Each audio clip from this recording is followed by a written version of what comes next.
Hello everyone, the plant you can see here is a very good vegetable, although most of people in many countries on many different continents know it only as a weed.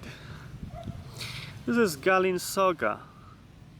This one is probably Galinsoga ciliata, and you eat its soft leaves or the whole young soft stems.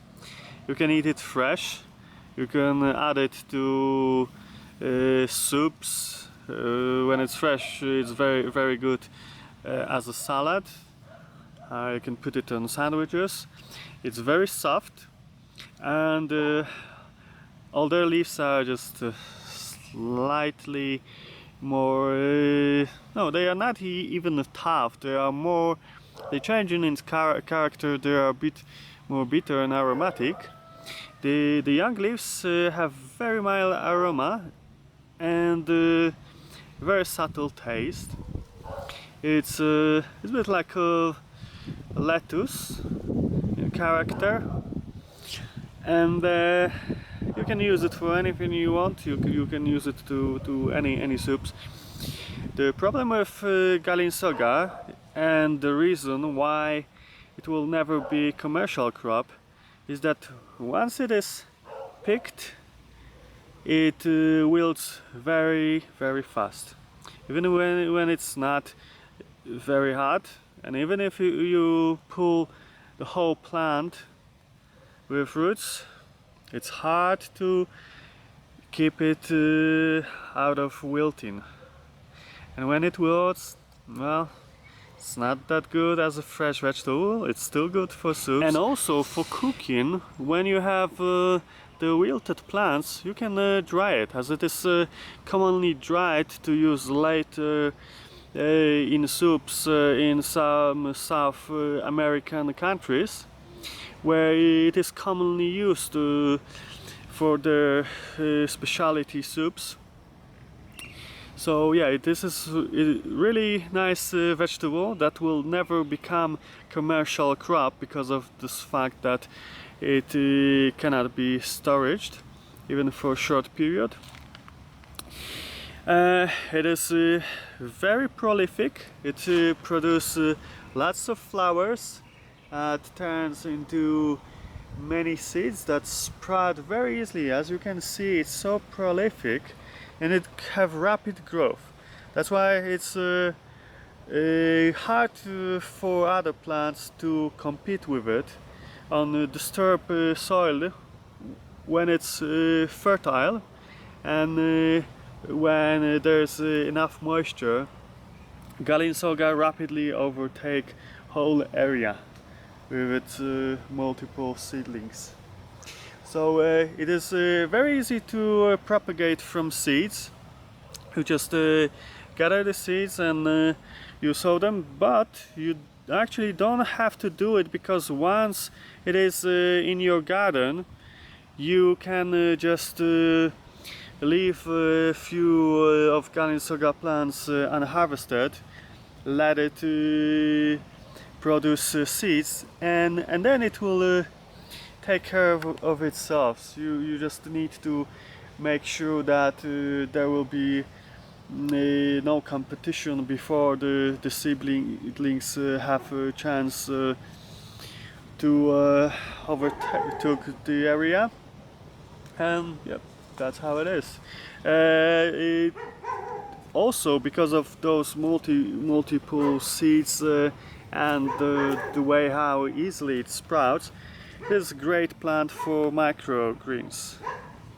So you can see those young plants. You can just pull it out and use it whole for cooking. It's really nice. And what's nice about Galinsoga, that even those older plants, they still have soft stems.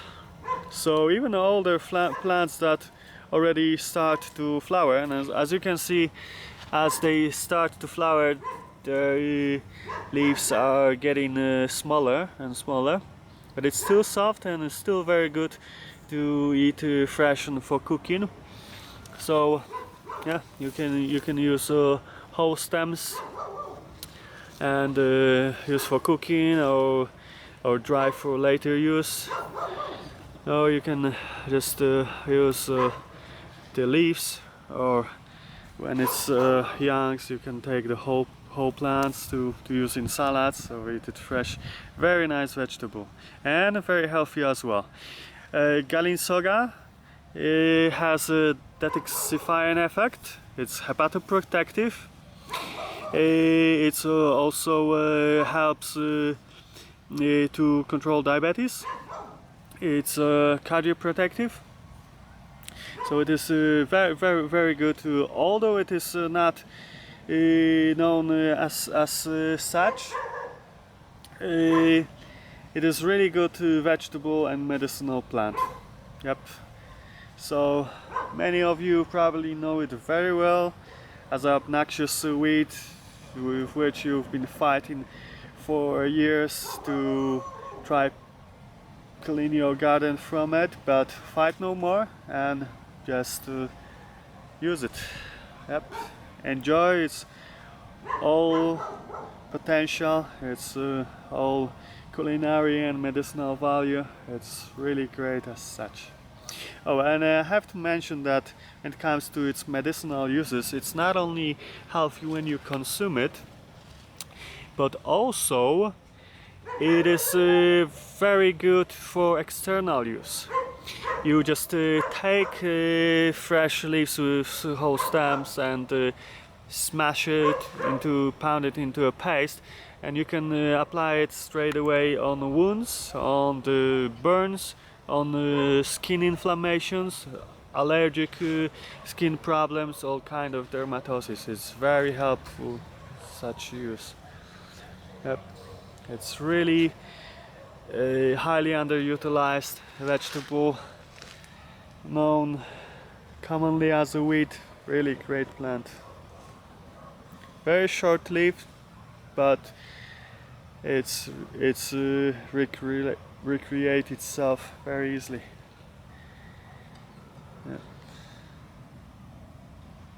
Yeah. In warm climate, we can have it all year round. It's like perpetuum mobile. You just leave few plants to make seeds, harvest the rest, and those few plants that are left for seeds will generate hundreds or thousands of seedlings all around it.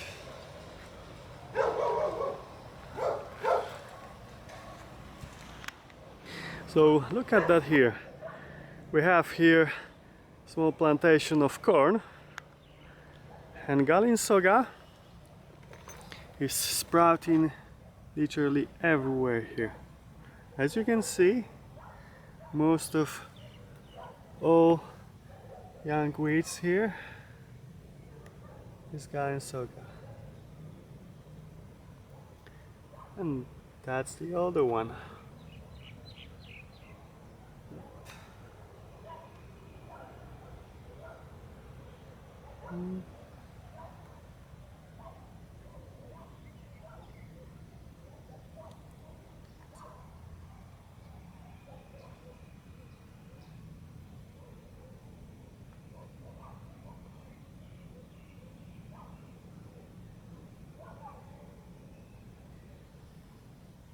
So when Galinsoga is in such an early stage, it is actually pretty easy to scoop out with the soil whole bunch of it and just transfer it to your garden, or even to a pot. Yeah, because you don't have to grow it just in the garden, you can grow it in a pot indoors as well. But this plant actually likes quite a lot of sun, so we need to make sure you be able to provide it indoors. So that's how it looks just around 1 month later. See, these Galinsoga plants are even around ½ meter high. It's very robust. But actually It is different than it looks like, because it's not like you have few big plants. It's actually that you have dozens of very thin one stem plants.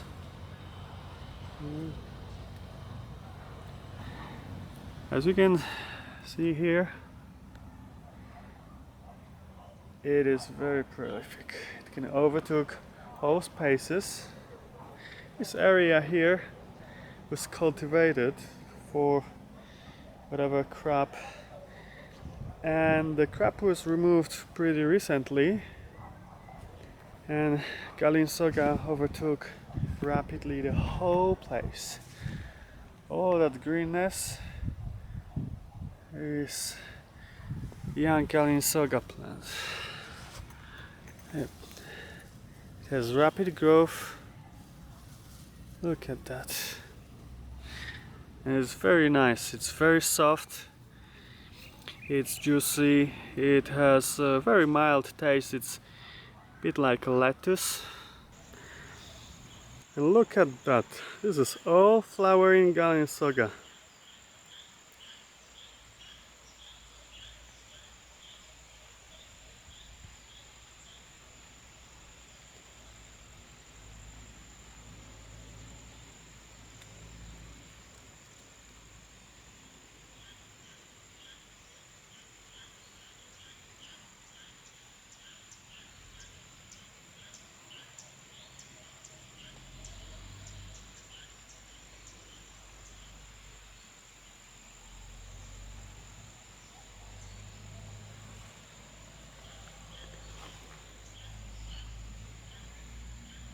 And these are the tiny seeds.